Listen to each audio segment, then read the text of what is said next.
آج ہم مشہور صنعتکار، سیاستدان اور سماجی شخصیت عمران مقبول بیگ صاحب سے ملنے ان کے آفس پہنچے۔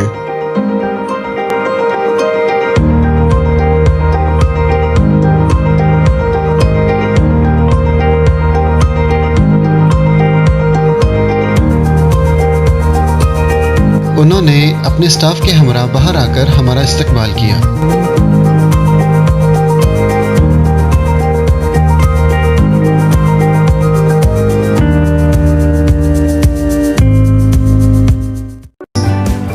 پلیز ہمارے channel GTS trends new York کو سبسکرائب کریں اور بیل آئیکن پر کلک کریں تاکہ آپ آئندہ آنے والی ہر ویڈیو سے باخبر رہ سکیں۔ Thank you.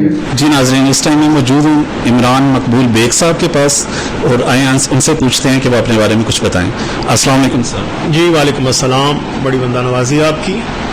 سر آپ ہمارے ناظرین کو کچھ اپنے بارے میں بتانا چاہیں؟ جی میں اس وقت آپ جہاں تشریف لائے ہیں یہ پریمیسز ہے جہاں میں نے ایک کالج بنایا ہوا ہے اور یہ ڈگری کالج ہے خواتین کے لیے۔ سر ہمارے ناظرین جاننا چاہیں گے کہ یہ آپ کو آئیڈیا کیسے آیا؟ ہاں، یہ آئیڈیا کیسے آیا؟ یہ بنا دیر میں ہے اور اللہ تعالیٰ نے میرے دل میں یہ خیال بہت عرصہ پہلے ڈال دیا تھا۔ میرے والد صاحب اللہ ان کو غریق رحمت کرے بڑے جید استاد تھے، عالم تھے بڑے، اور میں سمجھتا ہوں کہ قدرت کے کارخانے میں جب ان کی تشکیل ہوئی، ان کو بنایا گیا تو اس کو استاد ہی بنایا۔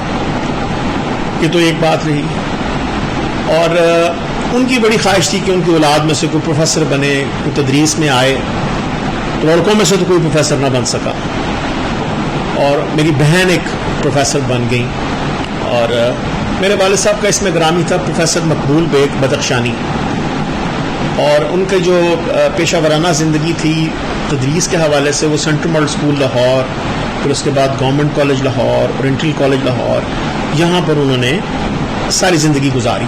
وہ تقریباً 130 کے قریب کتابوں کے مصنف تھے، اور وہ فارسی ان کا سبجیکٹ تھا، پرشین اور اردو، اور انہوں نے اس کے اوپر بڑی تحقیق کی، اور یہاں تک کہ ایران کے اوپر انہوں نے پہلی تاریخ جو تھی تاریخ ایران وہ میرے والد صاحب نے مرتب کی۔ ان کی خدمت کو سراہتے ہوئے شاہ ایران نے ان کو نشان سپاس جو سول ایوارڈ تھا اس سے نوازا، اور اس کے بعد ضیاء الحق صاحب کا جو دور تھا اس دور میں پرائڈ آف پرفارمنس بھی ان کو ضیاء الحق صاحب کی طرف سے دیا گیا تھا۔ یہ تو میرے والد صاحب کی بات آپ کو بتا دوں۔ وہ بہت چاہتے تھے کہ جو تعلیم ہے نا اس کا فقدان ہے ان کی نظر میں تھا بھی اور ہے بھی، وہ چاہتے تھے یہ پروموٹ ہو جائے، اور اس کے بنانے کی وجہ بڑی یہ بھی تھی کہ میری بیٹی فوت ہو گئی تھی اور میں بڑا افسردہ تھا، تو سوچا کہ اگر وہ زندہ ہوتی تو ہم اس کو اعلیٰ تعلیم دیتے، تو چلو یہ ایک صدقہ جاریہ ہے، یہ میں نے کالج بنا دیا۔ یقیناً سر یہ آپ کی اور آپ کی ٹیم کے لیے بڑی خوشی کی بات ہے، تو کچھ آپ یہ بتانا چاہیں گے اتنا بڑا آپ سیٹ اپ بنا رہے ہیں، بلڈنگ ہے، اس کا سٹاف ہے، ایکسپینسز ہیں، کیا آپ ڈونیشن یا کوئی فنڈنگ سے بھی آپ کو سپورٹ ہوتی ہے یا آپ کو سیلف میڈ اس کو چلا رہے ہیں؟ میں آپ کو ابتدا میں بتاتا ہوں کہ میں کوئی پیسہ کسی بچے سے نہیں لیتا تھا، تو جب جید محکمہ تعلیم کے لوگوں سے ملا تو انہوں نے یہ کہا کہ آپ کامیاب نہیں ہوں گے، اس لیے کہ ہمارے اس معاشرے میں مفت کی دوائی اور مفت کی تعلیم کی اہمیت نہیں ہے۔ تو میں نے بہت تھوڑے سے پیسے بچوں کے لیے ان کی جو اسٹیشنری کے ہیں اس کی مد میں، امتحانات کی مد میں، وہ میں نے ان سے لینے شروع کر دیے، اور جو بچہ غیر حاضر ہوتا تھا اس کے اوپر یہ خوف طاری کر دیا کہ آپ کو جرمانہ کیا جائے گا تاکہ وہ ایک ریگولر ہو جائیں۔ اب یہ جو ہم ان سے لیتے ہیں پیسے، اگر آپ ان سے یہ معلوم کرنا چاہتے ہیں کہ اس ہمارے انسٹیٹیوشن کے اخراجات پورے ہوتے ہیں، نہیں، بالکل نہیں ہوتے، اور میں کسی سے کوئی پیسہ نہیں لیتا۔ جو اللہ تعالیٰ نے حصول رزق کے لیے میرے وسائل بنائے ہیں انہی میں سے میں نکال کے پیسے یہاں دے دیتا ہوں۔ چونکہ میں آپ کو ایک بات بتاؤں، یہ بھی ایک معاملہ جو ہے نا تنقید کی نظر ہوا ہے کہ جو اسکول NGOs چلاتے ہیں اور وہ جو کاوش کر رہے ہیں لوگوں سے فنڈنگ لے کے، ان کی فنڈنگ لینے کے بعد ان کے اخراجات کو بھی شک و شبے کی نظر سے دیکھا جاتا ہے۔ تو میں اس معاملے میں یہ میں نے نہیں کیا، باوجود اس بات کے کہ میرے بڑے دوست ہیں، مخیر ہیں، انہوں نے مجھ سے اس خواہش کا اظہار بھی کیا لیکن میں نے ان سے طریقے سے معذرت کر لی، کیونکہ یہ جو ہے کسی سے مدد لے کے چلانا، یہ میں نے نہیں کیا، میرے ضمیر نے اجازت نہیں دی۔ سر کتنے عرصے سے آپ اس انسٹیٹیوٹ کو چلا رہے ہیں؟ میں تو کوئی 10 سال کے قریب ہو گئے ہیں اس انسٹیٹیوٹ کو چلاتے ہوئے، اور ابتدا میں جس وقت میں نے یہ کالج سٹارٹ کیا تھا میرے پاس 3 بچیاں تھیں، اور پھر الحمدللہ یہ چلتا چلا گیا، اور اب موجودہ حالات میں کچھ پریشانیاں بھی ہیں، کچھ دقتیں بھی ہیں۔ آپ کو میں اپنا یہ کالج دکھا دوں گا، اس میں میٹرک کے اور ایف اے کے امتحانات ہم سے یہ جگہ لاہور سیکنڈری بورڈ جو ہے نا مستعار لیتا ہے، ان کے بچے یہاں آتے ہیں، وہ امتحان دیتے ہیں، چلے جاتے ہیں۔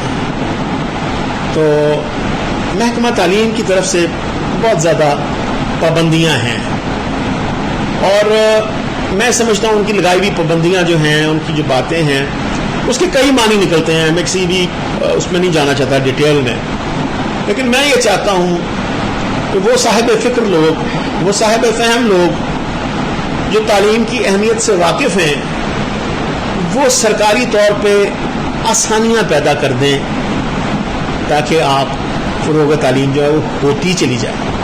اس بات میں معنی نہیں ہے کہ کوئی پیسے لے کے پڑھائے، کوئی بغیر پیسوں کے پڑھائے، کوئی کم فیس لے کے پڑھائے۔ جو پرائیویٹ انسٹیٹیوشن ہے ان کی بہت بڑی کنٹریبیوشن ہے، یاد رکھیے اس بات میں، اس لیے کہ یہاں پہ ایک اور طبقہ ہے وہ بھی پیدا ہو چکا ہوا ہے، وہ ہے اسٹیٹس کانشیس طبقہ۔ جس اسکول اور تعلیمی ادارے کی فیس کم ہے اس کو وہ تھوڑا سا کم اہمیت کی نظر سے دیکھتے ہیں، اور جس ادارے کی زیادہ فیس ہے وہ بڑے فخر سے اس ادارے کا نام لیتے ہیں۔ لیکن بنیادی مقصد ایک ہی ہے کہ بچہ پڑھ لے، لکھ لے اور برسر روزگار آ جائے۔ اصل موٹو یہی ہے، میرا بھی موٹو یہی ہے کہ ہم بچے کو اتنی تعلیم دے دیں، اتنی اسکل اس میں ڈیولپ ہو جائے، ہمارے سے پڑھنے کے بعد کسی ایسے کالج ایسی یونیورسٹی میں چلا جائے جہاں پہ اس کے لیے حصول رزق آسان ہو جائے۔ مین مقصد ہی یہی ہے۔ سر 7 سے 8 سال کے بعد آپ دیکھ رہے ہیں کہ کتنی اسٹرینتھ کتنی ہے آپ کی؟ دیکھیں جی، اسٹرینتھ یہاں پہ بہت بڑھ سکتی ہے۔ پہلے تو میں آپ کو ایک واضح کر دوں بات کہ اگر آپ یہ ساری بات کاروباری نقطہ نظر سے پوچھ رہے ہیں تو اس کے 2 پہلو ہیں۔ جب آپ نہیں، میں ویسے پوچھ رہا ہوں کہ پیرنٹس کتنا کوآپریٹ کر رہے ہیں؟ پیرنٹس کتنا کوآپریٹ کرتے ہیں۔ ایک چھوٹا سا واقعہ آپ کو سنا دیتا ہوں۔ وہ آئے میرے پاس کہ آپ بچی داخل کرنی ہے، کتنے خرچہ آ جائے گا؟ میں نے سارا کیلکولیٹ کر کے کہا، میں کہ 1 سال میں آپ کا کوئی 11,000 سے 12,000 روپے لگیں گے۔ تو وہ مجھے کہنے لگا، باپ لے جو 12,000 اسی تمہیں دینا تو اسی کڑی واسطے کھیس تے رضائیاں نہ بنا لئیے۔ یعنی یہاں پہ جو لوگ ہیں ان کی نظر میں اس بات کی زیادہ اہمیت ہے کہ بچی کے لیے جہیز اکٹھا کر لیا جائے اور اس کے بعد اس کو بیاہ دیا جائے۔ یہاں پہ جو سب سے بڑا مسئلہ ہے وہ یہ ہے کہ بچے کو کھلانا کیا ہے انہیں، اس کے بعد رکھنا کہاں ہے۔ اور تعلیم تو بہت ثانوی حیثیت ہے ان کی نظر میں۔ بے شمار بچیوں سے میرے اسٹاف نے انٹرویو کیا تو 60 میں سے تقریباً 40 بچیوں کے گھر میں قرآن پاک ہی نہیں تھا۔ تو قرآن کی تعلیم کو وہ تعلیم سمجھتی تھی جو کہ علاقے کی مسجد کا بندہ ان کو دے دیتا تھا۔ آپ نے باہر دیکھا ہوگا کہ یہ صرف میرا ہی یہاں پہ تعلیمی ادارہ ہے کالج کے لیول پہ، ورنہ دائیں بائیں اس کے سراؤنڈنگز میں سبھی فیکٹریاں ہیں، سبھی انڈسٹریل ایریا فیکٹری ہیں یہاں پہ۔ اور انڈسٹریل ایریا میں جو مزدور ہے، جو بچیاں مزدوری کرتی ہیں، وہ جو چھوٹی عمر کے لوگ ہیں نا جن میں طاقت زیادہ ہوتی ہے، ان کو وہ پریفر کرتے ہیں بنسبت عمر رسیدہ خواتین کو۔ تو بے شمار دفعہ ان کے ماں باپ یہ دیکھتے ہیں کہ یہ بچی کو یہاں پہ 15,000 روپے مہینے کی نوکری پہ اس کو کالج میں ڈالیں یا کالج میں بھیجیں پڑھنے کے لیے۔ یہ ایک بڑی جنگ ان کے ذہن میں رہتی ہے۔ اور پھر میں سمجھتا ہوں کہ جس کو اللہ تعالیٰ کی ذات نے نواز دیا اس بات سے کہ وہ اپنے گھر کے اخراجات بھی پورا کرے اور وہ بچی کو تعلیم کے لیے بھیجے، تو یہ بڑی بات ہے۔ اب اگر اس کا موازنہ آپ اس بات پہ کرنا چاہتے ہیں کہ میرے پاس 2,000 اسٹوڈنٹ ہیں یا نہیں ہیں، 3,000 ہیں، نہیں، ایسا کچھ نہیں۔ یہاں پہ وہی لوگ آتے ہیں جن کو کچھ تھوڑا سا اپنی بچیوں کے ساتھ پیار ہوتا ہے اور وہ چاہتے ہیں کہ ان کی بچیاں پڑھ لیں۔ اچھا، میں آپ کو ایک اور بات بتاتا چلوں۔ یہاں پہ ایسا بھی معاملہ آیا ہمارے سامنے کہ بچی نے داخلہ تو لے لیا، اپنے خاندان میں بتانے کے لیے کہ ہم نے داخلہ لے لیا ہے. وہ 2 دن آئے 4 دن نہ آئے, 2 دن آئے 4 دن نہ آئے. اس طرح کا ایک معاملہ سامنے آیا تو پتہ یہ چلا کہ وہ بچی ایک فیکٹری میں بھی کام کرتی ہے. وہ 2 دن آتی ہے, اسکول ٹائم میں حاضری لگواتی ہے, ہمارے پاس پڑھتی ہے, اور پھر جس دن وہ بنک مارتی ہے, یہاں نہیں آتی, اس دن وہ لیبر کرتی ہے. تو ایسے بے شمار معاملات ہیں جو ہمارے سامنے آتے ہیں. اور دوسری میں ایک اور بات بتاؤں جو کہ بہت ہی اہمیت کی حامل ہے, وہ یہ ہے کہ والدین کا اعتماد اپنے بچیوں کے اوپر پرٹیکولرلی. ان کا خیال ہے کہ ان کے گھر سے نکل کے جانا جو ہے نا, وہ ان کو کسی اخلاقی برائی میں گرفتار کر سکتا ہے. وہ مطمئن نہیں ہے, ان کو تحفظ فراہم نہیں ہے کہ ہماری بچی گھر کی دہلیز سے لے کے کالج تک کا جو بیچ والا اس کا ایریا ہے, یا وہ جو بیچ والا اس کا ہے, وہ اس میں محفوظ ہے. یہ بات بھی بڑی ہے. اور پھر زیادہ تر لوگ جو ہیں وہ اپنی بچیوں کو خود چھوڑنے آتے ہیں اور خود لینے آتے ہیں. یہ بھی ان کے جو زندگی کے معاشی پہلو ہیں ان پر اثر انداز کرتی ہے بات. سر, کچھ پرابلمز آپ کو گورنمنٹ کی طرف سے فیس کرنا پڑیں, یا اس سراؤنڈنگ میں کچھ ایسے ہماری سوسائٹی میں ایسے عوامل بھی ہوتے ہیں کہ جو کچھ لوگ بھی نہیں چاہتے کہ ہم ایجوکیشن کو پروموٹ کریں, تو کچھ آپ کو گرد و نواح کے لوگوں کی طرف سے کچھ پرابلمز آئی ہوں, یا گورنمنٹ کی طرف سے کچھ ہوں, یا کسی اور ایسے ہڈن ہینڈ کی وجہ سے بھی آپ کو کچھ پرابلمز ہو کہ آپ اپنی مشن کو کیری آن نہ کر سکیں؟ نہیں, ایز سچ مجھے تو ایسی کوئی پرابلم گرد و نواح سے نہیں آئی, بلکہ جو گرد و نواح کے لوگ ہیں وہ اپریشیٹ کرتے ہیں. کبھی کسی بھی معاملے میں ان کے ساتھ ملاقات ہو تو وہ محسوس ہوتا ہے کہ وہ تعظیم کے ساتھ میری طرف دیکھ رہے ہیں. دوسری بات آپ نے یہ کہی کہ گورنمنٹ لیول پہ آپ کو پریشانی نہیں آئی. بات یہ ہے کہ یہ معاشرہ جو ہے نا, جس کو بھی اٹھائیں گے تنقید سے بھرا ہوا ہے. ہر شخص ہر محکمے پہ تنقید کرتا ہے اور چاہتا ہے کہ یہ مجھے نہیں ملا, یہ ملنا چاہیے تھا, یہ میں حاصل نہیں کر پایا, یہ میرا حق ہے, مجھے ملنا چاہیے. اس کا جو حق ہے, جو وہ حاصل کرنا چاہتا ہے, وہ ضرور اس کے لیے آواز بھی اٹھائے اور تنقید بھی کرے. لیکن پہلے وہ یہ دیکھ لے کہ کیا اس نے اس معاملے کو صحیح سمت میں جانے کے لیے اپنی کنٹریبیوشن کر لی ہے, جو اس کا فرض ہے اس نے پورا کر لیا ہے. مثلا میں اگر حکومت سے تعلیم کے لیے اچھے ایٹماسفیئر کا خواہاں ہو تو کیا میں نے جو ادارہ بنایا ہے اس میں نے اچھا ایٹماسفیئر دیا ہے؟ یہ ایک پہلو ہے. دوسرا آپ نے کہا کہ گورنمنٹ کی طرف سے, ہاں, محکمہ تعلیم میں وہ لوگ جن کے پاس زوراور قسم کا قلم ہے اور ان کی تنخواہیں کم ہیں, ان کی طرف سے کچھ تھوڑی بہت رکاوٹیں آتی ہیں. اور لوگ کہتے ہیں جی تعلیمی اداروں کو گرانٹ ملنی چاہیے اور ان کو حکومت ان کو فنڈنگ کرے. کسی حد تک کی بات ٹھیک ہے, لیکن اگر نہیں گرانٹ کو دے سکتا اور کوئی شخص یہ چاہتا ہے کہ میں علم کو فروغ دوں, تو اس ادارے کی جو حکومتی اجازت نامے ہیں ان کا حصول آسان کر دیں, ان کا حصول آسان کر دیں. آئیں دیکھیں, اگر وہ ادارہ معیاری ہے تو اس کو جو اس کا ہے رجسٹریشن وہ فوری طور پہ کر دیں, بجائے اس کے وہ بیچارہ چکر لگاتا رہے. اور پھر میں آپ کو ایک اور پتے کی بات بتاؤں کہ جتنے کالج کی فائل ورک ہوتا ہے نا, کہ کوئی بھی فائل ورک مکمل نہیں کر سکتا. اس میں اتنی پیچیدگیاں ہیں, اس میں اتنے ان کے وہ کالم ہیں. تو اس سلسلے میں وہ جو محکمہ تعلیم کے لوگ ہیں نا, وہی اپنی پارٹ ٹائم خدمات پیش کر دیتے ہیں. تو آپ میرے تھوڑے بہت کو زیادہ سمجھیے, اور جو صاحب اقتدار لوگ ہیں اگر ان میں سے کوئی یہ دیکھ لے اور وہ تعلیم کی اہمیت سے واقف بھی ہیں, تو خدا را اس بات کو ایشور کریں کہ بلڈنگ پریمیسز دیکھنے والی جگہ اور جو لوگ اس کو چلا رہے ہیں کیا یہ اس قابل ہے. اب میں آپ کو چھوٹی سی مثال دیتا ہوں کہ میرے اس ادارے میں 9ویں جماعت کے بورڈ کے امتحانات ہوتے ہیں, 10ویں جماعت کے بورڈ کے امتحان ہوتے ہیں, FAFSC سال اول کے امتحان ہوتے ہیں اور سال دوم کے امتحان ہوتے ہیں. تو میں ان کے معیار پہ پورا ہوں تو وہ امتحانات ہوتے ہیں نا, ٹھیک ہے. ہر سال آپ کو بہت سی تنقید اور منفی تنقید کا سامنا کرنا پڑتا ہے. اس کے بعد ان معاملات کو درست کرنے کے لیے آپ کو کچھ ہمت اور کچھ تقدو کی ضرورت ہوتی ہے. اگر ان کو وہ کم کر دیں تو میرا خیال ہے کہ میرے جیسے بندے کے لیے وہ بہتر ہوگا. میں اوروں کی بات نہیں کرتا, میں اپنی بات آپ سے کروں. سر آپ سیٹسفائیڈ ہیں اپنی سیٹ اپ سے یا کس حد تک ہیں؟ دیکھیں جی بات یہ ہے کہ میں صرف اپنی ذات کا حوالہ دیتا ہوں کہ آج کل تو آپ کو اپنے ذوق اور شوق کی تکمیل کے لیے ٹائم ہی نہیں ملتا. سب سے پہلے تو حصول رزق کی بہت مشکل ہو گیا ہوا ہے. چونکہ اس کو میں نے اپنے حصول رزق کا ذریعہ نہیں بنایا، یہ ایک پیس آف سیٹسفیکشن ہے میرے لیے، ایک پلیس آف سیٹسفیکشن ہے میرے لیے. باوجود اس بات کے کہ میں صاحب اولاد نہیں ہوں، لیکن جو میری سالگرہ ہے وہ یہاں پہ موجود بچیاں بڑی دھوم دھام سے مناتی ہیں. آپ کے بیٹا بیٹی نہیں ہے؟ بیٹی نہیں ہے، اور اسی لیے شاید میں یہاں پہ وقت دے سکتا ہوں، ورنہ اولاد کی خاطر تو انسان کو بہت محنت، بہت تک و دو اور بہت بارہا قانون کو ہاتھ میں لینا پڑتا ہے. لیکن شکر ہے اللہ تعالیٰ کا کہ میں ان بچوں میں بہت خوش رہتا ہوں. اور دوسری بات یہ ہے کہ مجھے اپنے مسز کی معاونت بہت حاصل ہے.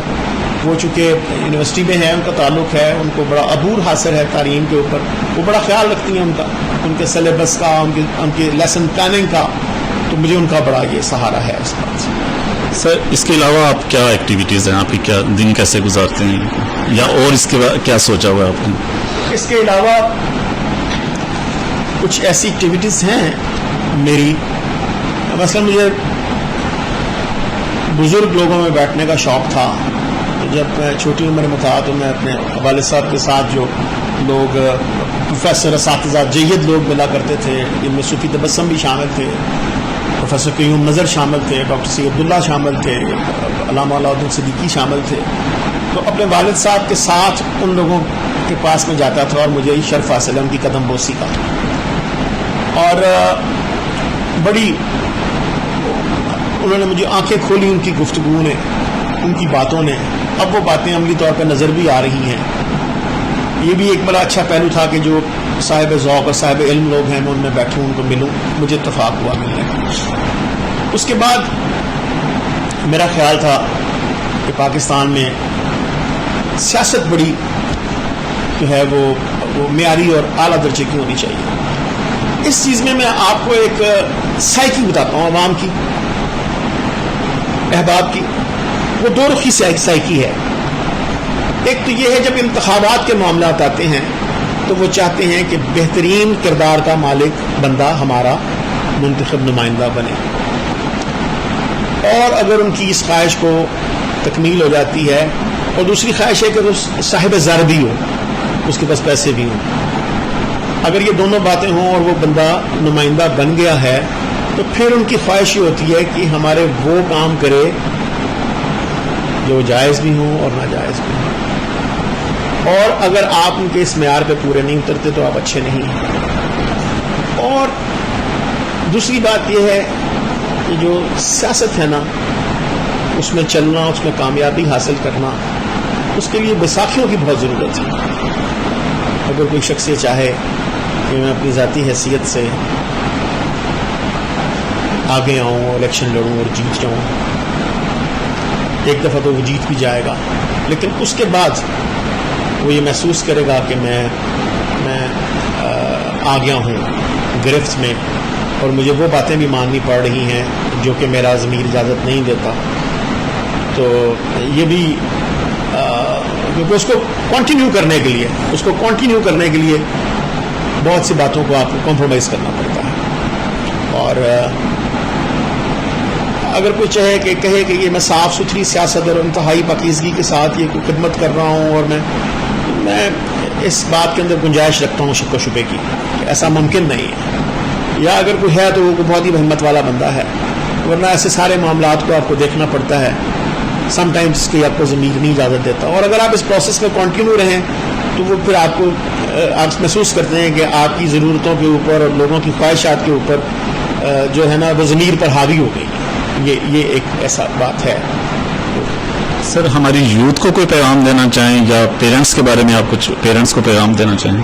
دیکھیں جی، بات یہ ہے کہ پیرنٹس کے ساتھ ان کے پیرنٹس نے محبت کی ہے، اور آج کل کے پیرنٹس جو ہے نا وہ اپنے یوتھ کے ساتھ محبت کر رہے ہیں. اور جو یوتھ ہے نا جی،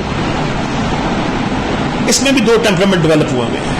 ایک ٹیمپرامنٹ یہ ہے کہ میں نے پڑھنا ہے، پیشہ ورانہ تعلیم حاصل کرنی ہے، اور اس کے بعد میں نے کوئی مقام حاصل کرنا ہے، نمبر 1۔ دوسرا ایک طبقہ اور ہو گیا ہے کہ میں نے بس اتنا اس قابل ہو جانا ہے کہ میں حساب کتاب دیکھ لوں اور اس کے بعد میں جا کے اپنے والد کے بزنس کو جو ہے نا میں اس کو دیکھوں گا، اور پھر ایک بڑا قلیل سا بڑا تھوڑا سا حصہ جو ہے نا وہ بے راہروی کا بھی شکار ہو جاتا ہے۔ تو میں یہ سمجھتا ہوں کہ ہمارے جب ہم چھوٹے تھے تو کہا جاتا تھا کہ ادارے جو ہیں وہ تعلیم دیتے ہیں اور تربیت جو ہے نا وہ گھر سے ہوتی ہے۔ نہیں، اب جو ہے نا اداروں کو ہی تعلیم اور تربیت دونوں کا بوجھ اٹھانا پڑے گا، اور بچوں کو جو ہے وہ بیداری حاصل کرنا پڑے گی، وہ ہو رہی ہے، اس لیے کہ حصول رزق بہت مشکل ہو گیا ہے، وہ ہو رہی ہے، میں یہ دیکھ رہا ہوں۔ میں اپنے بچوں کی آپ کو بات بتاتا ہوں کہ اب آج کل کرونا کی وجہ سے آن لائن کلاسز ہو رہی ہیں۔ وہ بچے ہمارے جو معمول میں کبھی دیر سے بھی اٹھتے تھے، اگر 7 بجے کلاس ہے تو اٹھے ہوئے، 8 بجے کلاس ہے تو اٹھے ہوئے، پڑھ رہے ہیں، نوٹس بنا رہے ہیں، اسائنمنٹس بنا رہے ہیں، تو کسی حد تک تو میں مطمئن ہوں، لیکن ابھی بھی بہت کچھ کرنے کی ضرورت ہے۔ اور یہ جو تعلیم کے فروغ کی شمع ہے نا جی، یہ بجھے گی نہیں۔ کچھ ہاتھ ہیں جو کہ ان کو اس کو ہوا کے پیڑوں سے بچا کے رکھے ہوئے ہیں، ان میں ممکن ہے میرے ہاتھ نہ ہوں، لیکن یہ ہے جو ظاہری طور پہ بہت سے لوگوں کا خیال ہے کہ ایسا کام ہے، لیکن نہیں۔ جب کسی چیز کی کنٹینیوٹی ہو رہی ہے، کوئی چیز آ رہی ہے، بچے امتحان دے رہے ہیں، نتائج آ رہے ہیں، اس کا مطلب ہے کام ہو رہا ہے۔ اب گنجائش صرف اسی بات کی ہے کہ سمتیں درست کر لی جائیں، آسانیاں پیدا کر لی جائیں، تو پھر سب کچھ بہتر ہو جائے۔ تھینک یو سو مچ سر ہمیں اپنا قیمتی ٹائم دینے کا۔ جی ناظرین، ہمارے ساتھ موجود تھے عمران مقبول بیگ صاحب۔ آپ نے دیکھا کہ وہ کس طرح سے اپنی مصروفیت سے وقت نکال کے مستحق بچوں کی تعلیم کے لیے فروغ کوشاں ہیں۔